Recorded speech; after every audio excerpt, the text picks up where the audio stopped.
Hello guys, this is Matson here, back with another Challenge Mode Gold Guide for Mists of Pandaria Classic, this time in Mogu'shan Palace. The timer here is 12 minutes, which is really tight. You can't afford to make a big mistake. I mean, this has some long corridors. So anyway, for first pull, get these guys, Stormcaller and Rib Crusher, and pull them all the way to the boss room, and have someone start that boss RP when a good chunk of them are dead or in the process of dying really fast. Stormcallers, aside from Lightning Bolt, they also leave down that Storm Circle there, don't stand in that. Mace Smashers, the Rib Crushers, they have Mace Smash, kills anyone in front of them, and Whirlwind, don't stand next to them when it happens. And the Griffin Armas, the real tank busters here. They put a bleed in the tank and can sometimes even stun them. So yeah, they gotta die first, and well, the rest of them are up to you. And of course, the reason we're doing it here is so we can start the boss RP in order to save time. Like I said, this is a tight time, man. Can't afford mistakes. Though try to make sure the good part of these are already dead by then, but hey, if you can kill them real fast before the boss starts proper, then you should be good. Oh, by the way, the Stormcrawlers also cast Banish. It's basically the same as Warlock's Banish. It makes them immune but unable to do anything, include even move. So, okay, oh yeah, and it starts in this order. Oh yeah, and in Challenge Road, the Trial of the King always starts in this order from counterclockwise from Quite a Brute to the other guy. I don't know, their names are really hard to remember, man. You know, when you run a lot of dungeons, they're just bosses that you kill for loot. Okay, this guy has a shockwave. Do not stand next to that. And his Quailan pet Mushiba will put Ravage on a random target that'll stun them and maybe do damage, but I don't know. It doesn't look like it does. It might be a bug. Whatever though. So when each of them gets to 10%, they stop attacking. Ming the Cunning, yeah, that's the guy. So this guy's pretty easy. He casts Lightning Bolt, hurts a little bit, but healable. Well, only on the tank, by the way, so definitely healable. And then a Whirling Dervish, a tornado that you gotta avoid. It'll go through it can also go through those crowds. So for Lightning Bolt, if you're a Death Knight or a Warrior, you can Dark Simulacrum or Spell Reflect it, respectively. Or if you have a Shaman who is not afraid to use Grounding Totem, do it. Though, of course, it doesn't really matter when. It's ultimately just kind of some negligible damage that adds vengeance to the tank.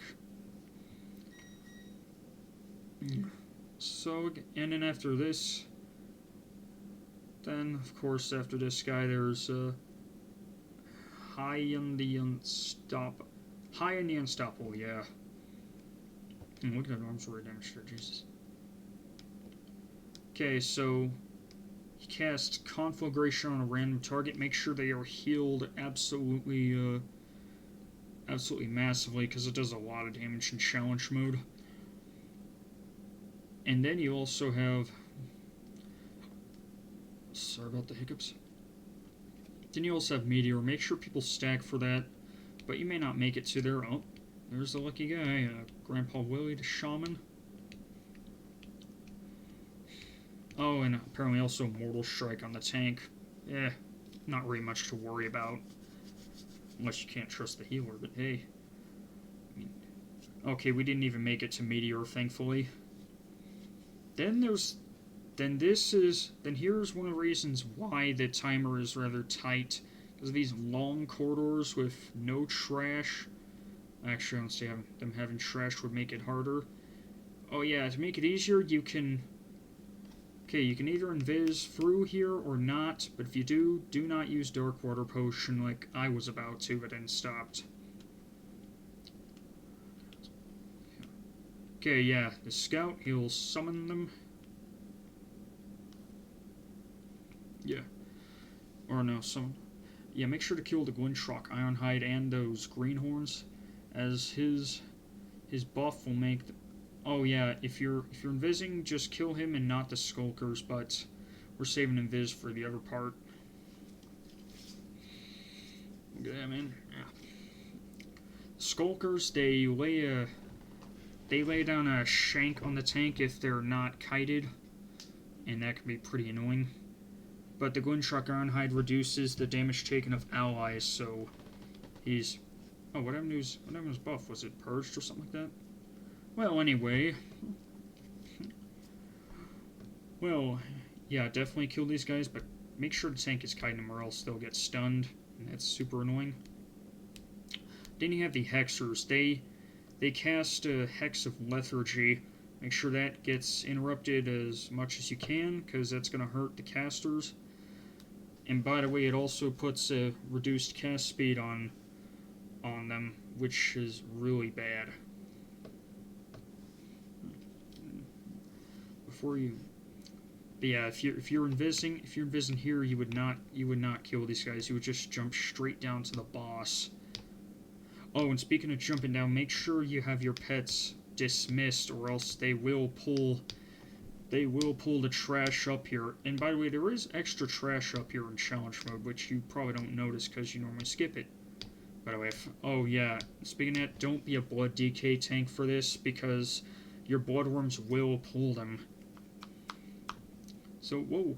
Oh yeah, and make sure to have the tank, on top of either the Oracle or the Hexer, although preferably the Oracle, since they heal them, and that's the last thing you want.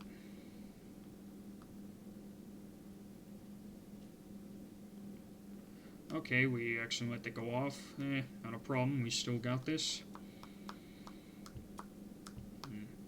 You know, one thing about challenge modes is that they require persistence and patience. Oh, which, honestly, a lot of WoW players don't really have, so I think. Oh, his aura's back. Yeah. Anyway, oh yeah, and you can also CC the Hexer, but they will get a Reckless Provocation, or whatever it's called. Hang on 1 second, look it up real quick.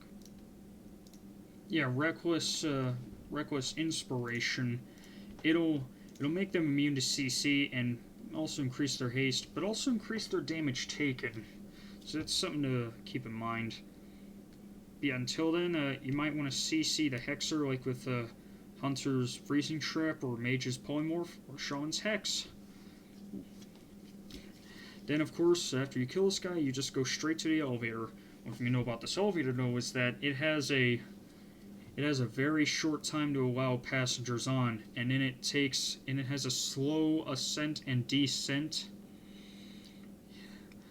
So just keep that in mind. Oh, and just also skip those oracles. They're not worth your time. Well, we got less than 4 minutes left. Yep, this is some... So it's looking a bit uncertain here, but I have the confidence that as soon as our bloodlust is back up, we got this. Or did, I guess. This has happened in the past, and I'm recording this over 2 weeks later.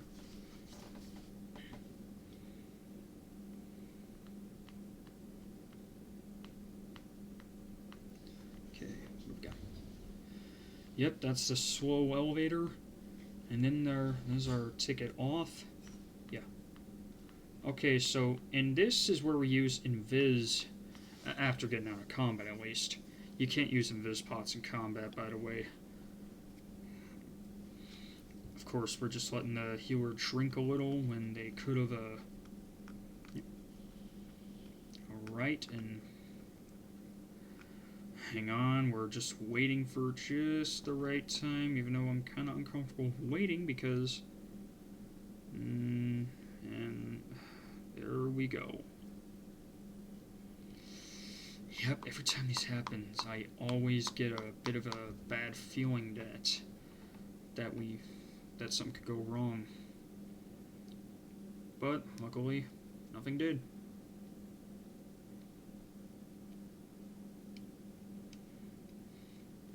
Oh yeah, and those Swift Blades, they'll also jump to a far target, so you'll want people to be close.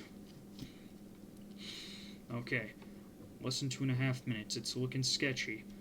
So for that reason, the tank also pulls the Quailand.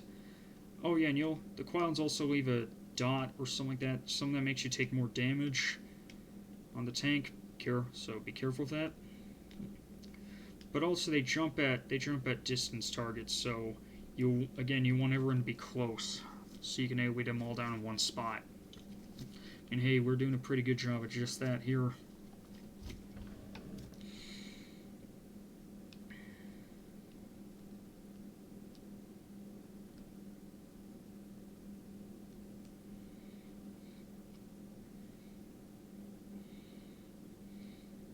And then he pulls the boss. And okay, you could just pull him. Could have just pulled him to the door, but I guess the time we had didn't allow that, so we decided to kill him here. Yeah, and if you have Lust up again, use it here. We only have over a minute left. Timer's looking pretty sketch. Oh yeah, and just watch out for the various things he activates near, like those spinning weapons on the ground, those rings of fire, and those heads spitting spears. Don't get hit by those. And ground slam for the tank. Just avoid that. Pretty simple. Renato, it's looking pretty cool. Oh, Shaman got caught in that, which isn't exactly ideal, but hey. Oh, yeah, it just erupted like a geyser. Alright. And here we get gold. Yep, wait for it. Alright. Oh, yep, Shaman died, but don't worry, I didn't have much of a problem. And that's how you get Mogu'shan Palace Gold, or at least the sloppy way we did it. So I hope you guys are getting gold from this guide with a little more cleanliness than this. And thanks for watching. Like, comment, and subscribe if you want to see my occasional video.